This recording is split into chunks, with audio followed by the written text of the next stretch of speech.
सेवेकऱ्यांचे अनुभव ऐकतो, आम्हालाही सेवेत यावंच वाटतं, पण महाराज ठरवत नाही तोपर्यंत येऊ शकत नाही, कुणीच येऊ शकत नाही. म्हणजे तुम्ही बसलेले सेवेकरी किती भाग्यवान आहे. सगळ्यांनी स्वतःसाठी टाळ्या वाजवा, कारण या सेवेत येण्यासाठी लाख लोकांची इच्छा असून तुमचे पूर्वकर्माचे भोग पूर्ण झाल्याशिवाय तुम्ही इथं येऊ शकत नाही. ज्या दिवशी महाराज तुमचं गुरुपद घेतात, तुमच्या आयुष्याचे सूत्र त्यांच्या हातात असतात, आपण कठपुतलीच्या बाहुलीप्रमाणे फिरत असतो. आज उठल्यानंतर माझ्या बरोबर काय होणार आहे हे सगळं ते ठरवत असतात. करता आणि करविता तुझे एक नाता माझी या ठाई वार्ता मी पणाची नसेची, तुझे एक स्वामीनाथा माझी या ठाई वार्ता मी पणाची नसेची. सगळं त्यांनी ठरवलेलं असतं.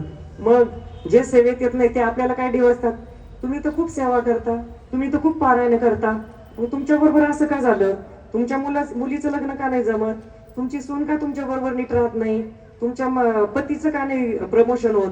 आपल्याकडे उत्तर काय पाहिजे, खच्चीकरण न करता. मी जर सेवेत नसते तर यापेक्षा भयानक माझ्या बरोबर झालं असतं. जे होणार आहे ते महाराजांचं नियोजन आहे, जे होणार आहे ते मला मान्य आहे. कारण ते देऊळबंद चित्रपटात महाराज सांगतात, आम्ही प्रारब्ध बदलत नाही, पण आम्ही प्रारब्धाचे भोग कमी करत असतो. प्रत्येक मनुष्य जन्माला येताना पाप पुण्याचं गाठोडं सोबत घेऊन येत असतो. दोन मैत्रिणी असेल, एक मैत्रीण रोज केंद्रात येते, एक मैत्रीण केंद्रातच येत नाही, पण तिचं इतकं छान दिसतंय आपल्याला. बऱ्याच वेळा स्वतःला वाटतं की इतके सगळं करून आपण आरतीला येतोय, नैवेद्य घेतोय, पारायणाला बसतोय, माझ्या बरोबरच का होतंय. तिचं तर सगळं व्यवस्थित चाललंय, ते आपल्याला डोळ्याने दिसत असतं. आपल्या बरोबर जे होतं तेव्हा लक्षात घ्या, सेवा मार्गात आल्यानंतर महाराज खूप परीक्षा पाहत असतात, तुमची खूप परीक्षा पाहत असतात. जेव्हा तुमची खूप परीक्षा पाहिली जाते तेव्हा महाराज त्यांच्या प्रती तुमचा विश्वास वाढत असतात. आणि खूप परीक्षा पाहूनही रिझल्ट येत नाही आपल्याला, त्यावेळेस महाराज त्यांच्या प्रती तुमचा विश्वास आणि संयम वाढवत असतात. आणि खूप परीक्षा पाहिली आणि आता मी मार्ग सोडू का काय, मला आरतीला येऊन रिझल्ट भेटत नाही, मी नित्य सेवा करते, मी पारायण करते, मी सगळं करून माझ्या बरोबर काय असं होतं. त्यावेळेस महाराजांचं नियोजन अद्वितीय असतं. तुमच्या आकलनाच्या, तुमच्या इच्छाशक्तीच्या बाहेरचं नियोजन असतं. ते तुमच्या आमच्या बरोबर, माझ्या बरोबर झालं असेल म्हणून आज इथं आपण उभे. कारण आपल्या बरोबर जर चमत्कार झाले नसते तर आपण नमस्कार केला नसता. कारण आज समाजामध्ये जर पाहिलं आपण, टेक अँड गिव्ह पॉलिसी, मी इथं येते तर मला काय मिळणार आहे. महाराज एकाही आरतीचं कोणाचं काहीच ठेवत नाही, फक्त योग्य वेळेची वाट पाहत असतात. आपल्याला दमच निघत नाही. मगाशी सांगितलं तसं, एक आरतीला आलं तर मला खूप काय मिळालं पाहिजे, पण याच्या आधी तुम्ही काय केलेलं आहे, पूर्वजन्मीचं काय आहे तुमचं. खड्डा जेवढा मोठा खांडलेला असतो तो बुजवायला माती तेवढीच टाकावी लागते.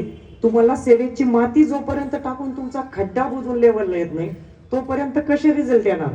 तुम्ही खड्डाच बुजवत नाही आणि तुम्ही अपेक्षा करताय की माझं सगळं चांगलं झालं पाहिजे. आपल्या पत्रिकेनुसार, आपल्या वास्तूनुसार, आपल्या पूर्वकर्मानुसार गोष्टी आपल्या बरोबर घडत असतात. प्रभू रामचंद्रांच्या पत्रिकेनुसार पत्नी सुख नव्हतं, स्वतः प्रभू, स्वतः देव असून श्रीकृष्णांच्या पत्रिकेमध्ये आई वडिलांचं सुख नव्हतं. देवाला चुकलेलं नाही, तुम्ही आम्ही कोणी, मग माझ्या बरोबर असं का घडलं. याच्यापेक्षा हे होणार होतं माझ्या बरोबर, पण मी या सेवेत आलेली, याची तीव्रता कमी झालेली, कमीत कमी दुःख झेलण्याची ताकद मला या मार्गामधून मिळते. आज जर आपण पाहिलं, समाजामध्ये घाबरवलं जातं.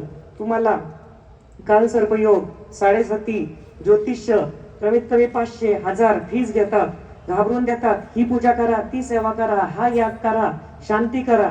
आपल्या मार्गामध्ये सगळं विनामूल्य आहे, पण म्हणतात ना, फुकटचं महत्व नाही, फुकटचं डायजेस्ट होत नाही. कारण ना